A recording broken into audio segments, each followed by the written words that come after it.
Mira pues cómo oyes. Está atento qué disposición hay en tu corazón para la manera en la que oyes la palabra de Dios.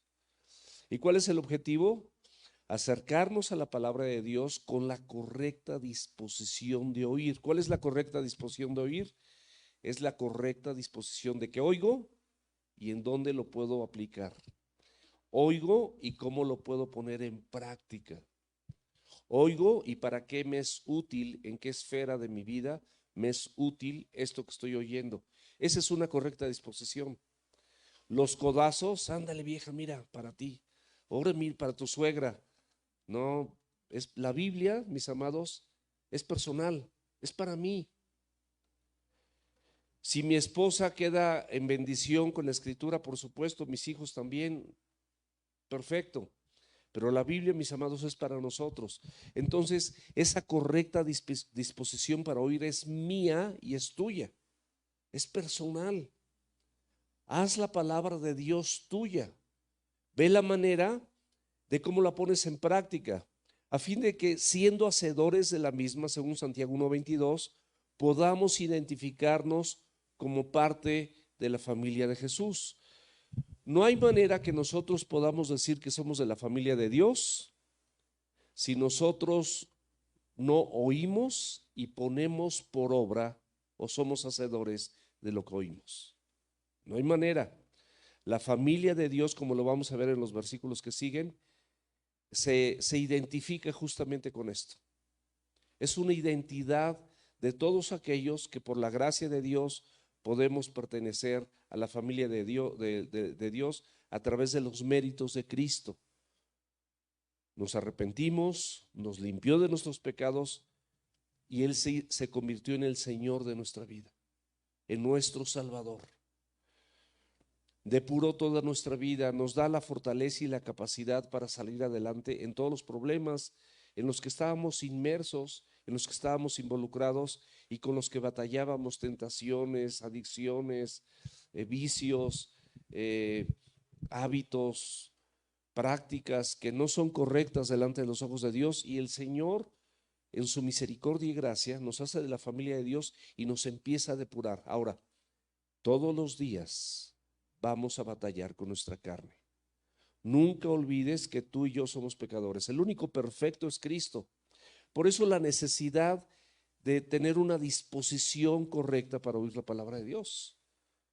Por supuesto, también en esa disposición, pues tú sí piensas en tus seres amados, sí piensas en tus amigos, piensas en la abuelita, en la tía, en el primo, en el hermano, en el hijo que es inconverso, claro, pero no con la finalidad de que, bueno, esto no es para mí, pero sí es para él. No, todo es para mí. Y la Biblia es tan rica, es tan extraordinariamente rica y abundante que alcanza para todas las familias de la tierra. La palabra de Dios es para todos, es el evangelio de Cristo. Y de esa manera es la identidad de los que somos de la familia de Dios. Es incongruente que escuches aquí algo, inclusive lo memorices, asistas a todos los, digamos, no los eventos, sino las diferentes reuniones, gracias, las diferentes reuniones que tenemos en la semana y participes de ella, está perfecto. Pero si en todas ellas participas y no lo pones por obra, de nada sirve. Ya de nada sirve. Ahí ya caminamos. Ahora, este evangelio nos da una porción de la escritura, muchas, pero este versículo a memorizar del 8:21 dice: y él entonces respondiendo les dijo: mi madre y mis hermanos son los que oyen la palabra de Dios y la hacen. Esto de que mi madre y mis hermanos no se refiere a una posición despectiva del Señor Jesucristo. Se está refiriendo y nos está ilustrando a todos nosotros que la familia espiritual de Dios está conformada por aquellas personas que oyen la palabra de Dios, pero también la hacen. Y bueno, Hay muchas creencias populares, hay muchas tradiciones, y estas tradiciones y creencias populares muchas veces nos llevan a un engaño o nos llevan a un desconocimiento de ciertas cosas que sinceramente no tienen nada de malo, son igual de gloriosas, son igual de bendición y son igual pues de maravillosas a nuestros ojos cuando nosotros vemos Dios cómo conformó o Jesús cómo conformó su familia terrenal. En estas creencias, esta creencia popular de la virginidad perpetua de la Virgen María, fue virgen, pero posteriormente Jesucristo nos muestra en la Escritura que tuvo hermanos. Tuvo hermanos, por supuesto, hijos de José y de María. Y esto no tiene nada de malo, al contrario. La familia, mis amados, está en el corazón de Dios. Tu familia está en el corazón de Dios. Dios tiene interés en que tu familia sea restaurada. Dios tiene interés en que cada uno de los miembros de la familia llevemos a cabo y desarrollemos a cabo nuestras funciones como hijos, como esposos, como padres, como esposas, como nietos, como abuelos. Hay funciones, mis amados, y Dios ama a la familia. Y aquí, por ejemplo, para los que no han indagado en la escritura y realmente en el original, la palabra adelfos, es la palabra escrita en original, significa hermano. Porque hay personas que tratando de desviar esto y tratando de protagonizar a María como siempre virgen, que pues, es un error, no tiene ningún problema, no pierde la grandeza, yo creo que de ser la mujer más extraordinaria que ha pisado esta tierra. Ustedes imagínense que el mismo Espíritu Santo de Dios la eligió para que en ella y a través de la obra del Espíritu Santo ella concibiera y diera lugar en su vientre al Salvador. O sea, es una mujer extraordinaria, digna de imitar, pero necesitada también de salvación. La palabra de Dios desde el principio, hay un salmo mesiánico, el Salmo 69, en el versículo 8, estaba profetizado de que iba a haber esta situación con los hermanos del Señor Jesucristo. Y dice el versículo 8, dice, extraño he sido para mis hermanos. La misma Biblia nos anuncia desde los salmos, que son este salmo que es mesiánico, dice, extraño he sido para mis hermanos y desconocidos para los hijos de mi madre. Y mis amados, la palabra hermanos no puede significar primos. Yo tengo mis hermanos y tengo mis primos y no es lo mismo. Mis hermanos fueron concebidos de la unión de mi papá y mi mamá, la unión íntima también de mi papá y mi mamá, y son mis hermanos. Y los primos, pues ustedes, ¿para qué les explico y pierdo tiempo? Ni modo que me va a salir humo con esa explicación, pues ya sabes que es un primo. Y primos segundos y primos terceros y todo eso. Pero prácticamente el término hermano se refiere a los hijos de la madre del Mesías. Y no tiene absolutamente nada extraño, ni pierde Jesucristo su divinidad, al contrario. Pero vamos a verlo en la escritura, abre la Biblia por favor ahí en Mateo, capítulo 1, vamos a ver desde el versículo 18 al 25, esto nos narra el nacimiento de Jesús, para que nosotros tengamos el contexto completo y podamos entender todo desde el principio. El nacimiento de Jesucristo fue así. Estando desposada María, su madre con José, desposada se refiere a que ya estaban comprometidos. Ya había un lazo matrimonial, sin embargo no se habían juntado. No había todavía intimidad, no había absolutamente nada de eso, pero ya había un compromiso. Ya, y en la ley judía y en el pueblo de Israel, esto ya prácticamente ya se consideraban, ya se veían como una pareja, ¿verdad? Pero no habían tenido que ver, y aquí lo aclara la escritura, antes que se juntasen. Está muy clara la escritura. Se halló que había concebido del Espíritu Santo. O sea, ya, wow, concebí del Espíritu Santo. O sea, estoy embarazada, pero sabía que era del Espíritu Santo. José, su marido, como era justo, un hombre conforme a estos principios escriturales, y no quería infamarla, o sea, por supuesto que seguramente en su humanidad él se sintió lastimado, pero no quería infamarla y quiso dejarla secretamente. Esos eran los planes de José. Y pensando él en esto, he aquí, un ángel del Señor le apareció en sueños y le dijo: José, hijo de David, no temas recibir a María, tu mujer, porque lo que en ella es engendrado del Espíritu Santo es. Clarísimo. Lo que ella tiene engendrado en su vientre del Espíritu Santo es. Y le sigue diciendo: y dará a luz un hijo, y llamarás, le está dando la instrucción a él, su nombre Jesús, porque él salvará a sus pueblos de sus pecados. Y todo esto aconteció para que se cumpliese lo dicho por el Señor. ¿Quién lo dijo? El Señor, por medio del profeta. O sea, el Señor habla por su palabra, el Señor habla por los salmos, el Señor habla por los profetas, y todo esto estaba establecido cuando dijo: aquí una virgen concebirá y dará a luz un hijo, y llamará su nombre Manuel, que traducido es Dios con nosotros, la deidad de Dios en el vientre de María, Dios mismo, Jesucristo. Siendo Dios, se despojó de esa forma de Dios y se hizo hombre. Y estando en condición de hombre, dice la Biblia, se hizo obediente hasta la muerte y muerte de cruz.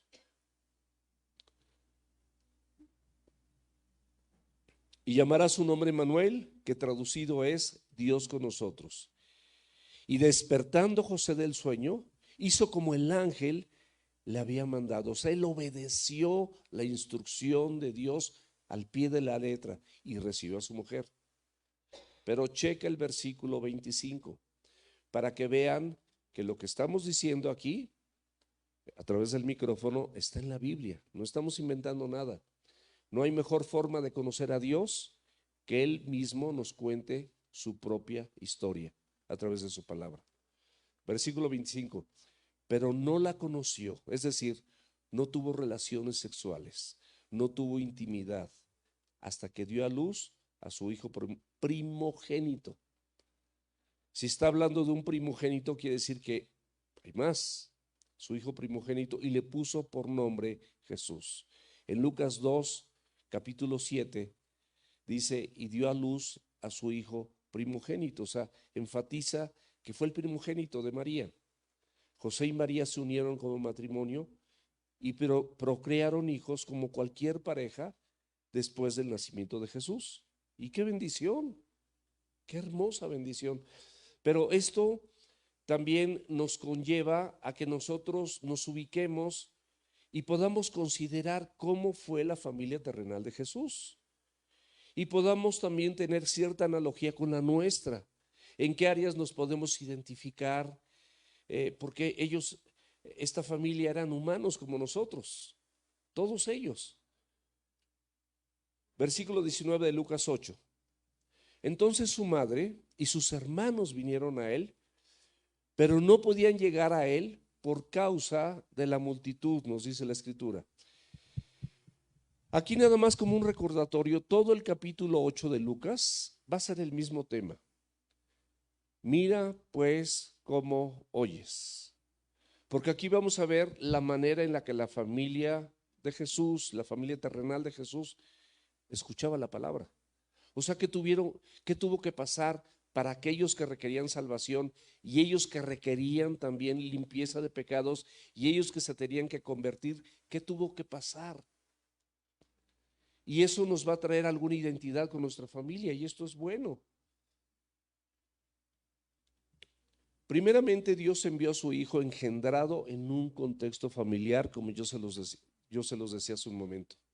Jesús tenía una relación familiar con su madre, con José, que era su padrastro terrenal, porque su padre era Dios y fue engendrada por eso por el Espíritu Santo de Dios.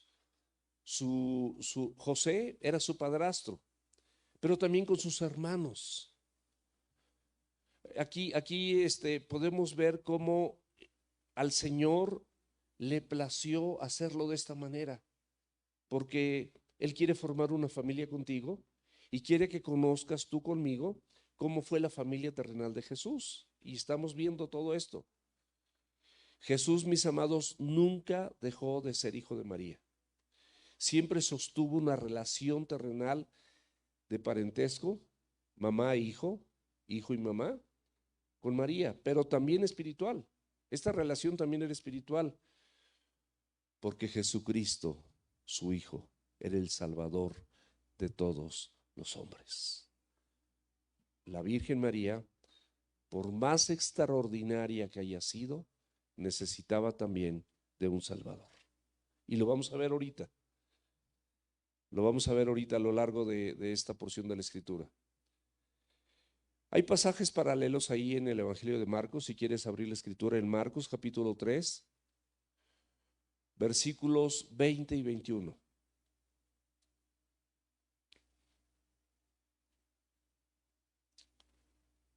Dice, y se agolpó de nuevo la gente, de modo que ellos, o sea, Jesús y los que estaban con él, ni aún podían comer pan. O sea, no tenían tiempo para comer. Nos está contando la Escritura. Cuando lo oyeron los suyos, ¿quiénes son los suyos? María y sus hermanos, su familia terrenal. Vinieron para prenderle, como la palabra cuando iba a ser arrestado, o sea, para tomarlo y sabes qué, vente. No puedes quedarte sin comer, no puedes malpasarte. ¿Cómo es posible que tú tengas más interés en los problemas de otros, que tengas más interés en las necesidades de otros y tú descuides tus necesidades y las situaciones que tú estás presentando y no comas? Ellos mismos decían, está fuera de sí, o sea, enloquecido, ya se voló la barda.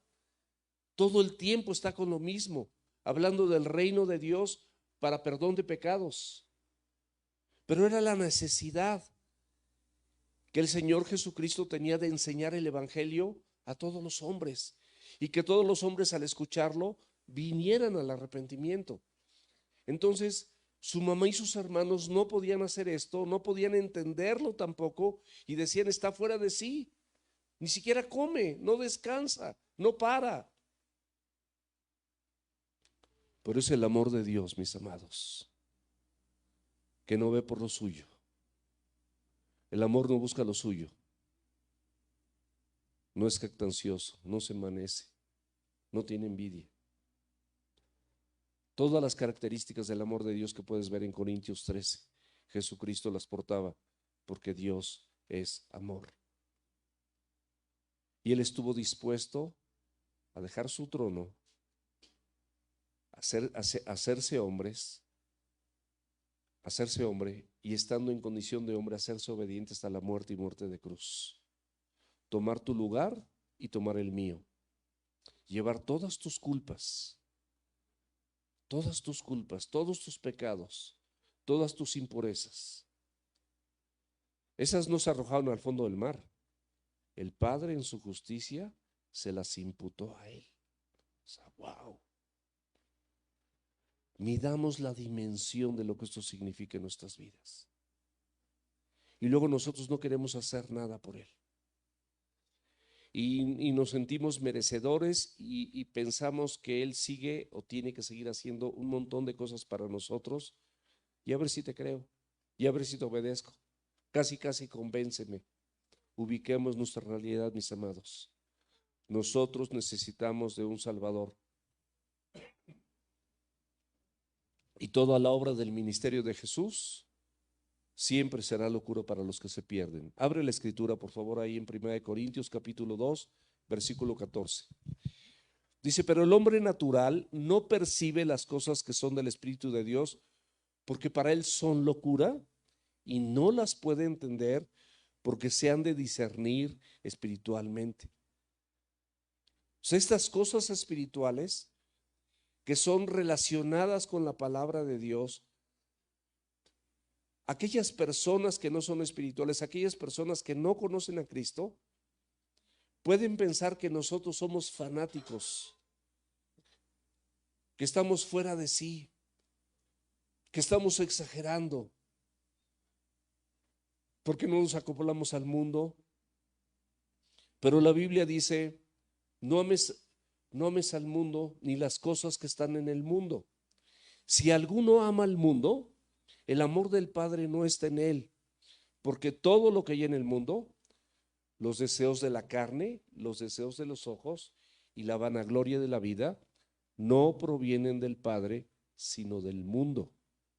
Y el mundo pasa y sus deseos, pero el que hace la voluntad de Dios permanece para siempre. Me da risa la carita de las mujeres tan atentas a la mariposita que se metió. No se vaya a parar en mi cabeza. Cuando Jesús vino a Nazaret, su tierra natal, dice la escritura, dice, y le dijeron sus hermanos, sal de aquí y vete a Judea para que también tus discípulos vean las obras que haces. Porque ninguno que procura darse a conocer hace algo en secreto. Si estas cosas haces con duda, decían sus hermanos, manifiéstate al mundo. Porque ni aun sus hermanos, escúchalo bien, los hermanos de Jesús, versículo 5 de Juan 7, ni aun sus hermanos creían en él. ¿Tienes hermanos que no creen en ti? Que no creen en ti, que no creen en él. Dales testimonio, muéstrales a Cristo, porque la historia de sus hermanos termina bien. Lo vamos a ver también al final. Ellos le decían, no, pues date a conocer, manifiéstate al mundo. ¿Por qué? Porque ellos mismos con morbo querían ver los milagros que él hacía. Y otra cosa también, tenían una motivación social y política. Nazaret era un pueblo no era reconocido como Judea, como Samaria, como Jerusalén, por ejemplo. Pero ellos tenían una motivación social y política de que él se convirtiera en el Mesías social y político y decir, pues es mi hermano. Imagínense qué prestigio, porque así pensamos los seres humanos muchas veces, porque sus hermanos no creían en él. Y podemos ver en la escritura que después de la resurrección, ¿a quién se le apareció primero? A Cefas. Luego dice la escritura a los 12, luego a 500, a los 500, luego a Jacobo y a otros apóstoles. Y por último, Pablo mismo, que está escribiendo esto, inspirado por el Espíritu Santo de Dios, dice, y luego a mí, como un abortivo, como algo que salió después. Y así fue la conversión de todos ellos. 1 Corintios 15:7, después apareció a Jacobo y después a todos sus apóstoles.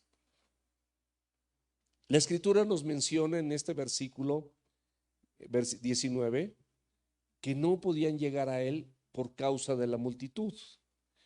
Y bueno, vamos a analizar este versículo. ¿Alguien en algún lugar pudiera pensar que es válido que la familia de Jesús realmente no pudiera llegar a Cristo a causa de la multitud? Sí se puede pensar, hay demasiada gente. Y su familia finalmente no pudo llegar a él. Dice, entonces su madre y sus hermanos vinieron a él, pero no podían llegar hasta él por causa de la multitud. Sin embargo, mis amados, te quiero decir algo. No hay ninguna multitud para que sea una excusa para un pobre espiritualmente. Para una persona que se reconoce en esa miseria espiritual o reconoce su miseria espiritual y es llamado por la gracia salvadora de Jesucristo. No hay razón, mis amados, no hay multitud. Y la Biblia nos muestra algunos ejemplos. ¿Se acuerdan del paralítico y sus 4 amigos? ¿Se acuerdan que llegaron y la casa donde estaba llenísima? Y no encontraban a causa de la multitud, no sabían cómo llegar a Jesús. Querían poner al paralítico en frente de Jesús. ¿Y qué hicieron? Se subieron al techo y lo bajaron en su lecho hasta que lo pusieron frente a Jesús. La multitud, mis amados, no fue un estorbo. La multitud no fue un impedimento para que estas personas llegaran con el paralítico ante los pies de Jesús. Lucas 5:19, lo leemos. Pero no hallando cómo hacerlo a causa de la multitud, subieron encima de la casa y por el tejado le bajaron con el lecho, poniéndole en medio delante de Jesús. Pero vemos otro caso. ¿Se acuerdan de Zaqueo? Zaqueo era un chaparrito. Y en Lucas 19, si quieres abrir la escritura ahí, de los versículos del 3 al 6 podemos ver esta historia. Este chaparrito procuraba ver quién era Jesús, pero no podía, ¿y qué dice? A causa de la multitud. También no podía verlo, no lograba esto a causa de la multitud, pues era pequeño de estatura. Y corriendo delante subió a un árbol sicomoro para verle, porque había de pasar por allí. Cuando Jesús llegó a aquel lugar, mirando hacia arriba, le vio y le dijo: Zaqueo, date prisa, desciende, porque hoy es necesario que pose yo en tu casa. Y entonces él descendió a prisa y le recibió gozoso. Qué hermoso, mis amados, cómo el Señor detecta el corazón dispuesto para oír y obedecer. Jesucristo lo detectó de inmediato. Él es omnisciente. Él conoce tu corazón y el mío, conoce las intenciones de ese chaparrito, y la multitud no fue un obstáculo. Y no solamente no fue un obstáculo, sino que Jesucristo le habló directamente a él para posar en su casa. Qué impresionante. Si el Señor detecta tu correcta disposición de oír, yo te garantizo y te aseguro que Él es fiel. Y vas a tener y alcanzar las peticiones que le hayas hecho, simplemente porque son conforme a su voluntad. Y sabemos que si hemos orado así, sabemos que tenemos la respuesta correcta de que esas peticiones serán cumplidas. Tenemos otro ejemplo. ¿Se acuerdan de la mujer de flujo de sangre? Marcos 5:27. Esta mujer tenía 12 años con una hemorragia. Dice la escritura que había gastado todo su dinero en médicos, en diferentes tratamientos, y ella seguía con ese flujo de sangre, todo el tiempo sangrando. Imagínense, las mujeres pueden entender mejor que los varones esta situación, y ha de haber sido terrible. Y oyendo de Jesús, ella dijo: si tan solo tocare el borde de su manto. Sabía quién era Jesús, sabía que era el Mesías, sabía que era el Salvador, y sabía que ella no podía tocar a nadie, porque de acuerdo a la ley mosaica en aquel entonces, cualquier persona que estaba en estas condiciones se consideraba impura. Entonces no podía llegar como cualquier persona y decir: mira, aquí estoy, Jesús. Entonces dice la escritura que por atrás ella pensó llegar y tocar tan solo el borde de su manto, porque sabía de quién era el manto: del Salvador, del Mesías, de Jesucristo, el Hijo de Dios. Entonces, con esta perspectiva, pues por supuesto que todo cambia. Marcos 5:27. Cuando oyó hablar de Jesús, vino por detrás de la multitud y tocó su manto. Y en Juan 6:37 nos dice la escritura: todo lo que el Padre me da, vendrá a mí, y al que a mí viene, ¿qué dice la Biblia? No le echo fuera. Nosotros, mis amados, somos una obra sobrenatural de Dios, nuestras vidas. Que Dios, a pesar de las multitudes y a pesar de los obstáculos, vengamos fielmente, por voluntad propia, a escuchar la palabra de Dios. Es una bendición, mis amados. Es un regalo verdadero de Dios. No existió multitud que nos impidiera el llegar a Cristo. Y si la hubo, liberamos los obstáculos y finalmente, por su gracia y misericordia, nosotros estamos aquí. Qué increíble, mis amados. Considere esta gran posibilidad que el Señor nos ha dado. Ahora, mis amados, nosotros hemos creído en Cristo. Ahora somos de la familia de Dios por su misericordia.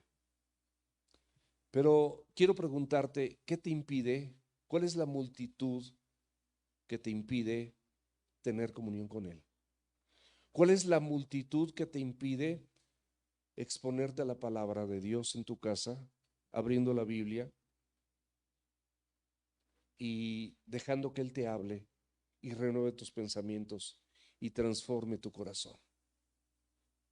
¿Qué te impide? ¿Cuáles son las multitudes? ¿Cuáles son la multitud de compromisos que tienes? ¿Cuál es la multitud de prioridades que tú tienes? ¿Tu trabajo? ¿Algún deporte? ¿Algún hábito? ¿Alguna telenovela? ¿Alguna serie? ¿Las redes sociales? O sea, ¿cuáles son las cosas que te impiden?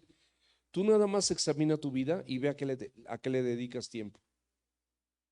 Esa multitud de compromisos, de hábitos, de costumbres que tienes, te roban el tiempo para pasar tiempo en la Escritura y conocerlo a Él. Piensa que tienes que hacer a un lado. Piensa de qué manera puedes exponer la Escritura con tu familia. De qué manera puedes compartirla amorosamente con tu esposa, con tus hijos. Instruirlos o exhortarlos o animarlos o decirles algo que Dios diga y que es bueno para sus vidas y que tú has visto los resultados en la propia. ¿Cuál es la multitud de cosas que tienes? ¿Qué te impide que puedas oír y obedecer fielmente la palabra de Dios? Ahí está la palabra. Y ser de esa familia espiritual que Jesucristo está formando y nos está incluyendo, nos está invitando a ser parte de esa familia. ¿No quieres ser parte de esa familia? Ya estoy viejito y tengo asma, todo el tiempo he tenido asma. Me falta un poco el aire, pero seguimos adelante.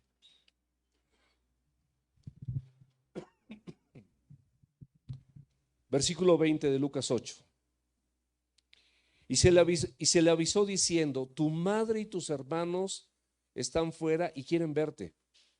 Y le enviaron a llamar, o sea, pensando que ellos tenían privilegios especiales por ser parte de su familia terrenal.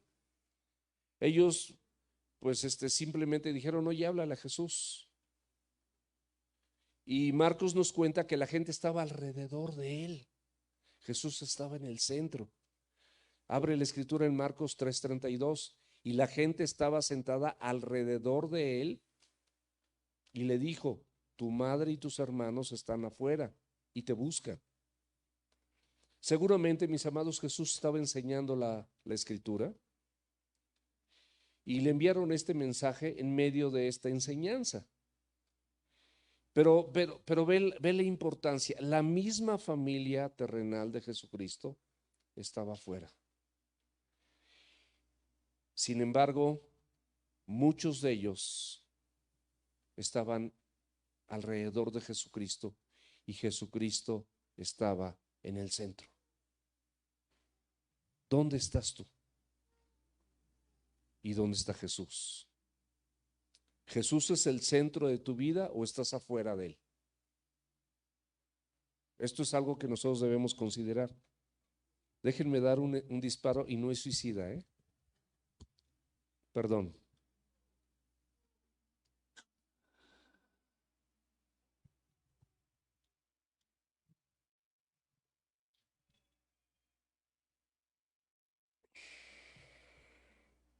Ahora vamos a ver la familia espiritual de Cristo. Versículo 21. Él entonces respondiendo les dijo: mi madre y mis hermanos son los que oyen la palabra de Dios y la hacen. En Marcos 3:34, que es un versículo paralelo, dice: mirando a los que estaban sentados alrededor de él, dijo: he aquí mi madre y mis hermanos. Vemos aquí cómo la sabiduría del Señor Jesucristo aprovecha este incidente para explicar las prioridades que hay entre familias y la importancia de lo que es la familia espiritual en Cristo. Y esto tampoco, también para el mundo, por supuesto que no se puede entender, porque para el mundo todo este tipo de cosas son locura. Pero la familia espiritual en Cristo, al final del día, para el Señor Jesús es prioridad. Y la Biblia dice, mirad cuán bueno y cuán delicioso es habitar los hermanos todos en armonía. Por eso somos hermanos en la fe. Por eso somos hermanos en Cristo. Porque nos une la palabra, el sacrificio de Cristo, su perdón, su sangre derramada en la cruz y todos los méritos que Él alcanzó para nosotros en el Calvario y nos dio vida eterna. Eso es lo que nos une.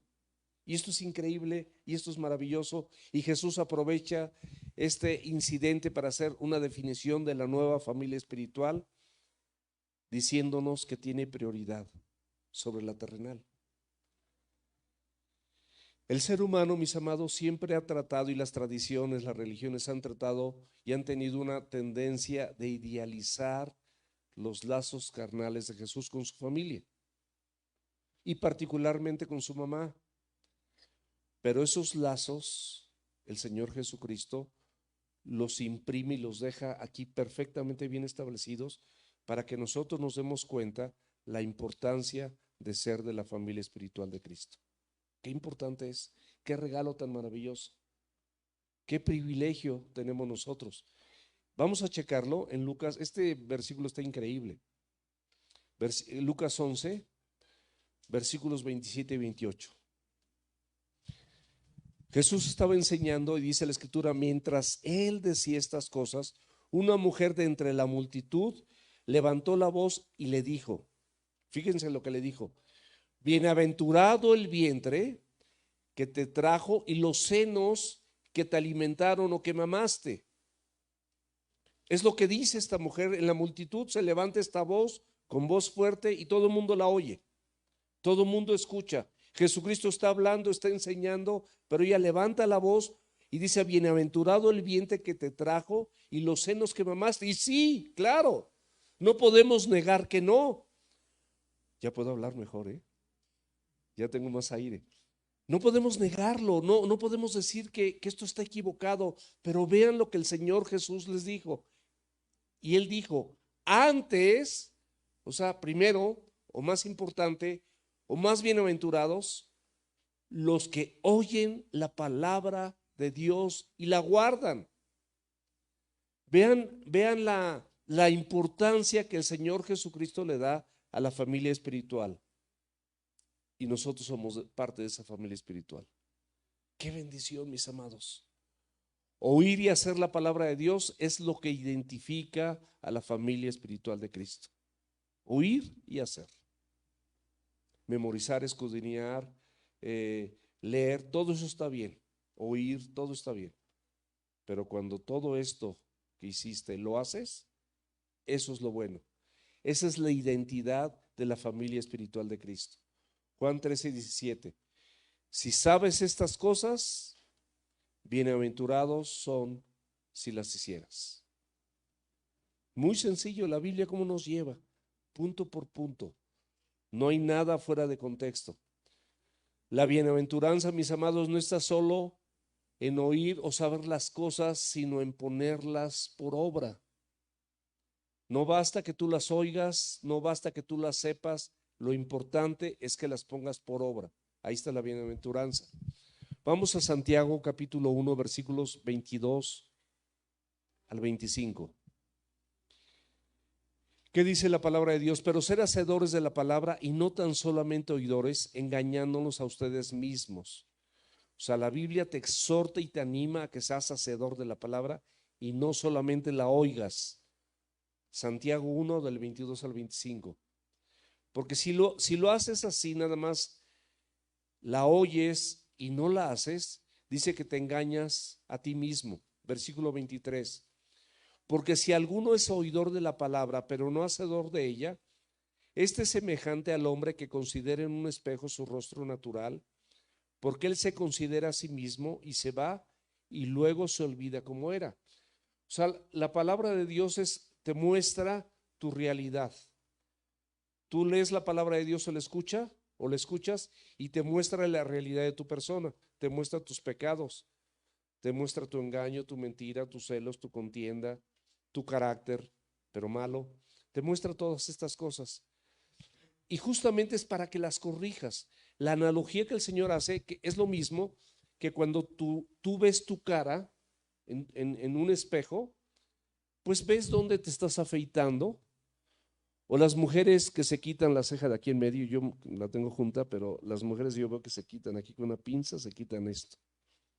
Pero se están viendo, no lo hacen al azar.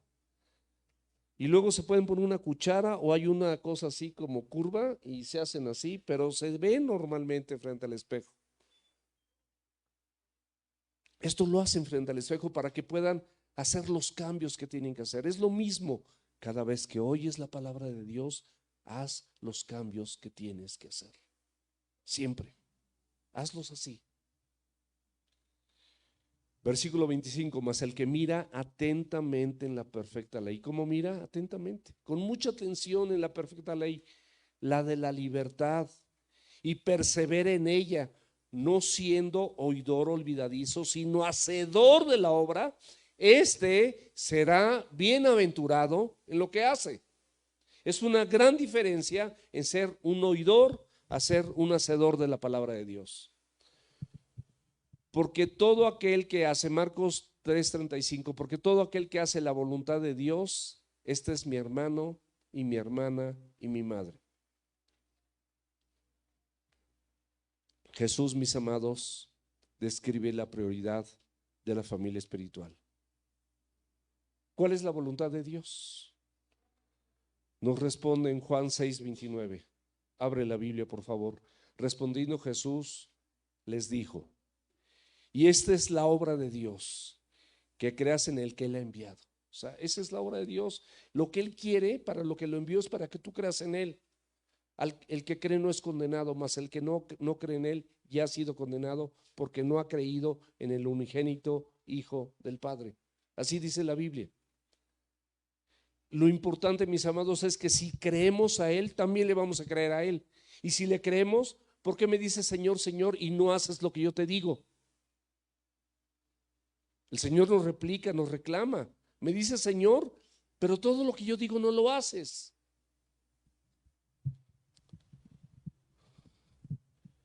En este momento, mis amados, los hermanos de Jesús no habían creído que Jesús era el Mesías prometido por la Escritura. No creían en Él. Pero cuando lo vieron resucitado, la Escritura nos cuenta que creyeron en Él. Y lo sabemos porque los vemos reunidos con los apóstoles en el aposento alto. Ahorita lo vamos a ver en la ascensión del Señor Jesucristo. Abre la Biblia y con esto vamos a terminar. Hechos capítulo 1, versículos del 9 al 14. Y habiendo dicho estas cosas, viéndolo ellos, fue alzado y le recibió una nube que le ocultó de sus ojos. Y estando ellos con los ojos puestos en el cielo, entre tanto que él se iba, he aquí, se pusieron junto a ellos dos varones con vestiduras blancas, los cuales también les dijeron: varones galileos, ¿por qué están mirando al cielo? Este mismo Jesús que ha sido tomado de ustedes al cielo, así vendrá como la han visto ir al cielo. Entonces volvieron a Jerusalén desde el monte que se llamaba del Olivar, el cual está cerca de Jerusalén, camino de un día de reposo. Y entrados, subieron al aposento alto donde moraban Pedro. Van a ver a todos los que moraban: Pedro, Jacobo, Juan, Andrés, Felipe, Tomás, Bartolomé, Mateo, Jacobo hijo de Alfeo, Simón el celote y Judas, hermano de Jacobo, no el Iscariote, Judas, hermano de Jacobo. Todos estos perseveraban unánimes en oración y ruego con las mujeres. Sabemos que Lucas siempre menciona y tiene en alta estima a la mujer. Para Jesucristo, la mujer es extremadamente valiosa. Pero aquí aclara: y con María, la madre de Jesús, y con sus hermanos. Ellos ya estaban orando unánimemente. Ellos vieron la ascensión de Jesús. Ellos se pudieron gozar con este espectáculo celestial maravilloso. Así como estaba ascendiendo y ocultándose en las nubes, de la misma manera dijeron los dos varones, así regresará. Y nosotros decimos amén. Queremos que Cristo regrese. Vemos que Jacobo, uno de los hermanos de Jesús, fue el líder principal de la iglesia de Jerusalén, la más importante en aquel entonces. Este mismo hermano Jacobo se llamaba Santiago, o sea, era su nombre también, y escribió la epístola de Santiago. Y vemos que otro hermano de Jesús llamado Judas también escribió la carta que iba a su nombre, no Judas el Iscariote, sino la carta de Judas que nosotros vemos aquí. Y con esto, mis amados, podemos concluir que lo más hermoso en esta tierra que nos puede pasar, o de las cosas más hermosas después de la salvación, es formar parte de la familia espiritual de Jesús. Qué enorme privilegio. Qué bendición que tú y yo, en su gracia y misericordia, hayamos sido alcanzados para estar aquí reunidos como parte de la familia de Dios. Y no lo digo yo, lo vimos en la Escritura versículo a versículo. No es algo que estamos inventando, no es algo con lo que yo quiera motivarte o animarte, simplemente es algo que yo creo que todos, con un corazón sincero y con esa plena certidumbre de fe que pueda haber en nosotros, de verdad glorifiquemos a Dios.